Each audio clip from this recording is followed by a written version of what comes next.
Hi everyone and welcome back to my channel, and yes, I'm wearing a judge's wig. This is for my friend who challenged me to wear it in a video, so here I am. So we move on to the next witness in the Casey Anthony trial, which is Gerardo Bloise. He's a level 2 crime scene investigator. On the 16th of July 2008, he was in receipt of the Pontiac Sunfire, and once he received it, it goes into the forensic garage bay, which he says it was in good condition and all the doors and trunk were sealed. They now show a picture of the car from the front and showing that the hood was also sealed, and another picture of the side of the car. He also obtained evidence items from Charity Beasley, a black plastic bag with yellow handle and a blue plastic crate. The bag and crate contained a doll, a child's backpack and toothbrush, a black leather bag, various paper items and plastic clothes hangers. He says in his years of experience he has come into contact with dead bodies and knows what decomp smells like. He's also had experience in searching dumpsters and landfills, basically saying he knows the difference between the smell of dumpsters and trash and that of a decomposing body. The first seal on the car that he broke was the driver's side door, and his observations was that as soon as he opened the door, the odour of decomp came from the car. Then the first thing he documents when he receives the car as evidence is to photograph the exterior and the interior of the car. Then he documents what he observes, then he takes notes and writes a report from those notes. They now show a picture of the gas gauge. He puts gas in the car to see if it is working properly. He says it's working properly. I'm presuming they're doing this part of the investigation, plus Casey was having constant problems running out of gas. The next show a picture of the interior of the car on the driver's side. Then they show a close-up picture of the driver's side to show the items that were on the seat, which were sunglasses, a black CD case and a brown belt on the seat. Next picture is of the back seat showing Kaylee's car seat and shoes. They then show a clearer picture of Kaylee's car seat, and you can also see that there is a black pair of shoes, and now you can see a black pair of boots and a dryer sheet. They then show a picture of underneath the car, of which Gerardo inspected and found dry leaf evidence near the transmission and the chassis near the front tyre. No animal parts were found underneath the car, so that explains that the decomp smell was not coming from a dead animal that might have been caught underneath the car.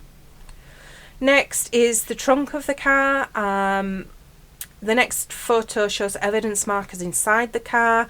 Marker A shows a dryer freshener sheet and marker B is evidence of dirt residue. The next picture is the cover of the spare tyre well, which had been removed from the vehicle, and a piece was cut out for further testing. Picture of the tyre well with an evidence marker showing the dry leaf evidence. There was a spare tyre in the car, but obviously it had been removed. They show a picture of inside the trunk when he had removed the liner. He was documenting this to show the condition.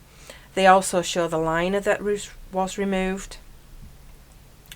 He found on the liner evidence of what looked like human hair. He took a close-up picture, which is really hard to see any evidence of hair, but thankfully they show a close-up picture, which in all honesty is still hard to see it.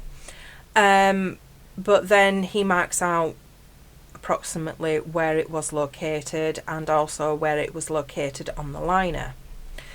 The state now move on to the items he received from Charity Beasley, which first the blue storage carton with the items inside. When he received them, he inspected them and put them in a storage locker inside a box. The next was a child's backpack. He took a picture of that and preserved it.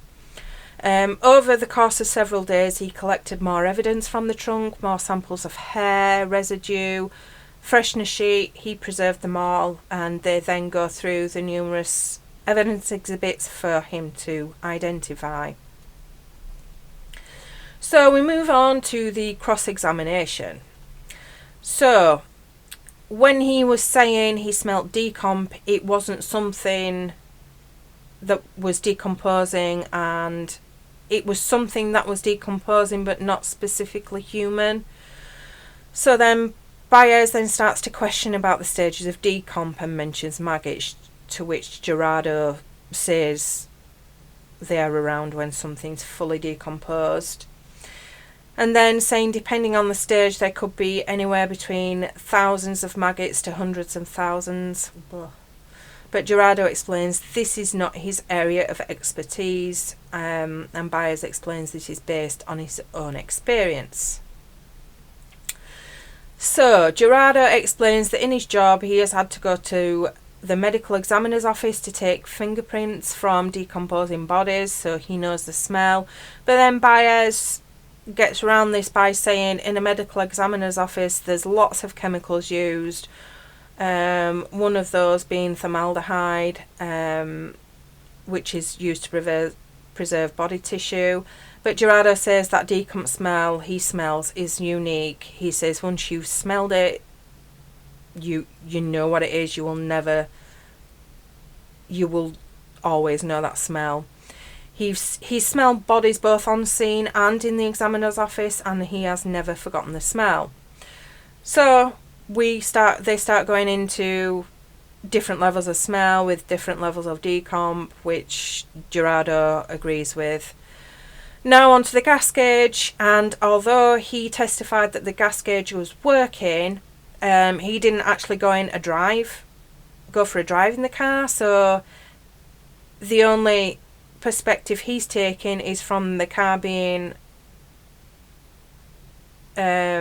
static and not actually moving. So there's, it's true, it's a big discrepancy, because you can't say a gas gauge is working if you've not driven in it. When he received the car, the only information he was given was that it was in relation to a missing child. He was not told that Cindy had put the freshness sheets in there, and he was not told that she had sprayed Febreze in there either. The dry leaf evidence was sent to the lab, but to the best of Gerardo's recollection, he doesn't think they held any evidentiary value. He was the one that did forensic vacuuming of the car, and he also used an alternative light source to identify any stains in the car. He did find a stain in the trunk of the car, which it's fairly common to find stains in the trunk of the car. He then used a chemical called Blue Star, which most of us know is similar to luminol, but it gives a better result. It helps to identify blood, but it also exposes the stain for longer, and it also gives a better result. It was a negative result for blood. He also swabbed the stain for DNA, which is protocol. He doesn't know what the results were for those. Gerardo collected 12 hairs by hand. So Bloise is talking about the amount of hair loss we have every day, which, yeah, he has a point. Hair gets everywhere. The hair found in the trunk doesn't really prove much until it's actually tested. He says he sent all the hairs to the lab, but he can't say they were all tested for mitochondrial DNA. That's not his decision, it's up to the lab. He got 11 hairs with the vacuuming, making 23 hairs in total. He inspected the vehicle about 12 times. He was also given trash, which was moist trash. Ugh. In this trash there were multiple packages of food and a bottle with chewing tobacco spit in it. Ugh. So Gerardo initially makes handwritten notes before they're transcribed into a typed up report. He has since destroyed those handwritten notes. So the redirect. Based on his 23 years of experience, he can determine that in his opinion, the smell he smelled from the car was decomposition. Regarding the notes that he destroyed, after his report is transcribed and typed up from his written notes, the handwritten notes are destroyed per Orange County Sheriff's Office policy. He shows the jury the legal documentation that says he must destroy his written notes when they have been typed up into his final report. You can't go against protocol. Recross. He cannot testify that everything that was in his notes is in his report. So I guess this is where the problem lies.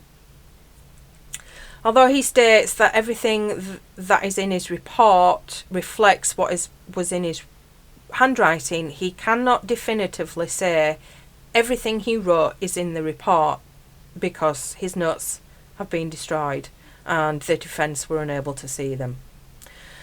So there we go. I will be back with more in another Casey Anthony video. So until then, bye for now.